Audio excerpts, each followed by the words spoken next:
Hubo un tiempo en el que todo el vídeo se transmitía con dispositivos analógicos, hasta que un ejército de ceros y unos lo puso todo patas arriba, gracias al vídeo digital. Lo que nunca te contaron del vídeo digital comprimido en 7 curiosidades que seguramente tú no sabías. Soy Pedro Terrero y esto es Creatubers.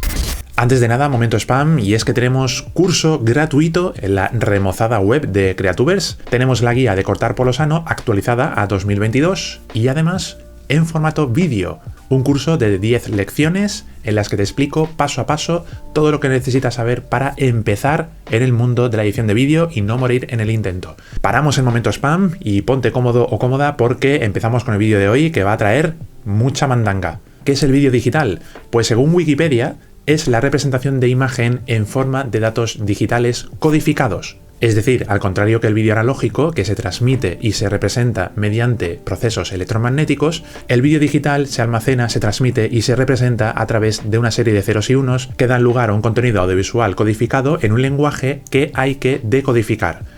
Pero, ¿cómo se comprime la información que vemos en un vídeo? Aquí entran en juego una serie de conceptos que vamos a desgranar poquito a poco y vamos con la primera pregunta. La primera pregunta que nos podemos hacer respecto al vídeo digital comprimido. ¿Es lo mismo un formato que un códec?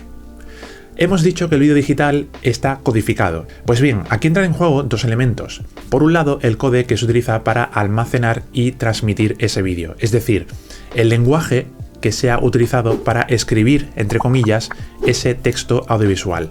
Y por otro lado, el formato contenedor, que es el recipiente, entre comillas, que va a albergar esa información. Se asemeja bastante a lo que viene siendo un vaso, por ejemplo. Un vaso puede contener agua, puede contener zumo, puede contener Coca-Cola, puede contener té, etcétera, etcétera. Pero el recipiente siempre es el mismo. Tenemos muchos formatos: el MP4, WebM, MKV, AVI, etcétera, etcétera. En MP4 ahora mismo los dos códecs más famosos son el H.264 y el H.265. H.264 ofrece una compresión elevada, mientras que el H.265 es una versión evolucionada del H.264 que por el mismo tamaño de archivo te ofrece el doble de calidad. Por cierto que también está ya la nueva especificación H.266, que es una evolución del H.265 que a su vez lo que hace es reducir a la mitad el tamaño de archivo con la misma calidad. Ahora bien, decimos que el códec es el idioma en el que está escrito ese texto audiovisual, pero ¿quién escribe ese texto? Pues aquí entran en juego los encoders o codificadores, los escritores, entre comillas, que van a usar los recursos de nuestro equipo para escribir el vídeo en este códec. Hay muchos encoders para H.264, siendo los más utilizados ahora mismo X264, de código abierto y que utiliza la CPU de nuestra computadora, y NVIDIA NVENC, que utiliza el chip de procesamiento gráfico, es decir, la GPU de las tarjetas gráficas de NVIDIA. Por supuesto no son los únicos, sino que hay más encoders gratuitos y comerciales en el mercado. Ahora bien, ¿qué ocurre cuando comprimimos un vídeo? Pues esto nos lleva a la segunda pregunta. Cuando comprimimos un vídeo digital, básicamente lo que estamos haciendo es descartar información del vídeo original, usando algoritmos que realizan aproximaciones en este más o menos precisas dependiendo del caudal de datos o bitrate que le pongamos. Estas aproximaciones se pueden hacer de dos maneras: espacialmente, es decir, dentro del mismo fotograma, y temporalmente, es decir, en la sucesión de fotogramas, que es lo más interesante aquí porque estamos hablando de vídeo. Pues bien, para no extendernos mucho, diremos que hay diferentes tipos de compresión entre fotogramas, siendo los más habituales la iframe o intraframe y la GOP o Group of Pictures. La iframe es no predictiva y la GOP es predictiva. ¿Qué quiere decir esto? Pues que en el caso del iframe vamos a tener en un segundo de vídeo 25 fotogramas por segundo o 30 fotogramas o lo que sea, sin realizar ninguna aproximación de ningún tipo entre estos fotogramas. Por el contrario, en la compresión GOP vamos a tener en un fragmento de vídeo varios fotogramas clave, llamados keyframes, entre los que se interpolan fotogramas predictivos. De hecho, estos fotogramas no son imágenes realmente, son trozos de código que te dicen, según lo que tengo de referencia en los fotogramas clave, sé que más o menos este píxel puede estar aquí y este píxel puede estar allá. Con esto estamos ahorrando una enorme cantidad de espacio, por lo que la compresión GOP es la que utilizan códecs como el H.264. Por su parte, el iframe es utilizado en formatos como el ProRes, de ahí la gran cantidad de espacio que necesita en comparación con otros formatos más comprimidos. Por cierto, si aún no lo has hecho, te invito a que te suscribas a Creatubes dándole al botonazo que tienes abajo de suscribirse y también a la campanita para mantenerte al tanto de todo lo que vaya aconteciendo en nuestro canal. Y exactamente lo mismo ocurre cuando grabamos vídeo, y es muy común encontrar en cámaras avanzadas dos modos de compresión, All Intra por un lado y GOP. En el caso del All Intra se realizará un proceso similar al iframe, aplicando, como su propio nombre indica, una compresión dentro del fotograma, solo dentro, es decir, hace un All In, All Intra dentro del fotograma, no entre fotogramas.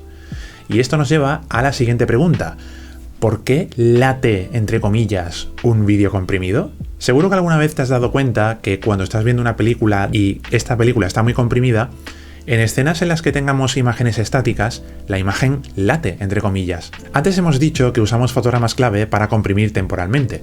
Pues bien, cuando codificamos, colocamos esos fotogramas clave en puntos fijos para usarlos de referencia. Es decir, el encoder, el codificador, lo que hace es refrescar esa imagen de referencia según el intervalo de keyframes de fotogramas clave que tenga asignada la compresión. Por ejemplo, fíjate en este vídeo que he comprimido bestialmente, cuyo intervalo de keyframes lo he puesto en 2 segundos. Vas a ver que en las partes en las que tenemos imagen estática se produce como un latido cada 2 segundos. Lo notas, ¿verdad? Pues ya sabes por qué se produce ese efecto que has visto en muchas películas que te has descargado. Vamos a la cuarta pregunta. ¿Por qué una GPU es más rápida que una CPU para H.264? Antes hemos dicho que podemos utilizar también nuestra GPU para comprimir vídeo. De hecho, en muchas ocasiones es lo más recomendable porque la velocidad de procesamiento es mucho mayor y está liberando de recursos a nuestra computadora. ¿Pero por qué ocurre esto? Pues básicamente porque las GPU modernas tienen una parte del chip dedicada a la codificación en H.264 y H.265. Con esto estamos liberando de trabajo pesado a la CPU, que cuando comprime o descomprime un vídeo, toman transistores del procesador para realizar esta tarea. El sistema operativo y el encoder le tienen que decir a la CPU: oye, ahora vas a utilizar una serie de transistores o vas a utilizar toda tu potencia para convertirte en un codificador de vídeo. Hoy puede ser esto, mañana puede comprimir MP3, pasado mañana puede utilizar a la CPU para realizar una conferencia por Zoom, etcétera, etcétera. Por el contrario, una GPU está ya especializada en procesamiento gráfico. Lógicamente, se trata de una tarjeta gráfica. Ya trabaja con la imagen, con lo cual va a tener una especialización previa. Pero es que si además le sumamos que normalmente las tarjetas gráficas modernas tienen un componente que se encargan de comprimir en este formato en concreto, pues tenemos una auténtica bestia de compresión utilizando estos códecs. Quinta pregunta. A veces se puede dar el caso de que estés trabajando con formatos intermedios, también conocidos como mezzanine. Alright. Como pueden ser, por ejemplo, GoPro Cineform, DNX HD, etcétera, etcétera. Y muchas veces te pueden decir, si estás trabajando con más gente: oye, cuando me pases este vídeo para realizar este efecto, pásamelo en un formato que tenga 422. Y tú te vas a quedar: ¿cómo? ¿422? ¿Qué es eso? Para explicar esto tenemos que entender el concepto de submuestreo de crominancia. A ver, vayamos por partes. El ojo humano tiene conos y bastones. Los conos son células que nos permiten distinguir colores y los bastones nos permiten distinguir cambios de luminosidad.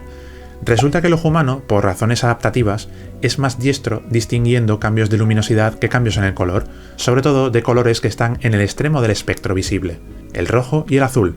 Bueno, pues en los años 50 del siglo XX, los ingenieros de la empresa RCA se dieron cuenta de que reduciendo la cantidad de rojo y azul, se reducía también la señal de vídeo sin afectar a los colores que percibimos. Esto, traducido al vídeo digital, es lo que determina que tengamos imágenes con señal 444, 422 y 420 principalmente. Cada píxel en vídeo tiene un valor Y, luminancia o luma, un valor CB, crominancia azul, y un valor CR, crominancia rojo.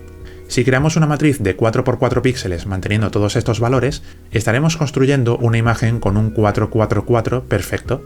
Sin embargo, aquí estamos, por así decirlo, malgastando información de color, ya que, como hemos dicho, el ojo humano no es capaz de distinguirlos todos.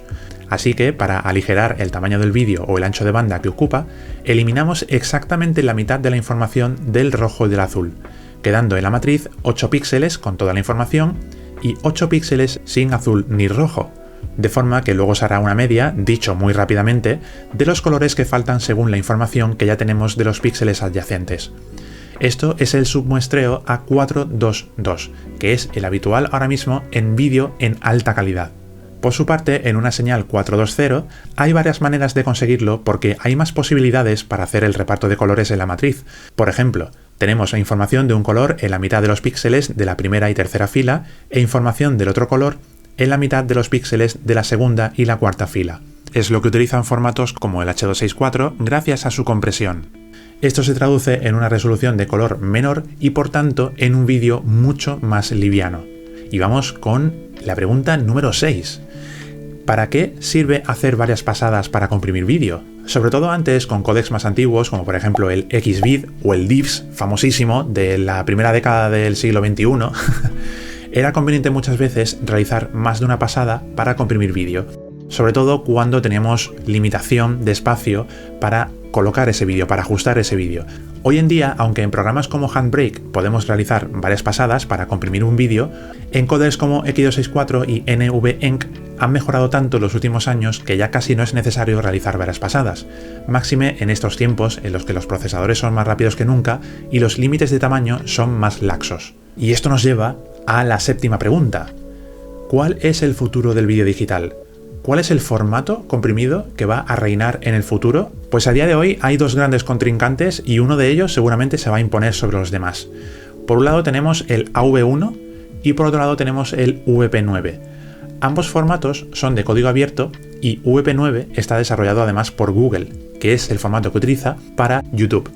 Por otro lado tenemos también AV1 que está desarrollado por AO Media, un consorcio de empresas que se han unido para crear un formato de código abierto para distribuir contenido con mayor calidad y utilizando el menor ancho de banda posible.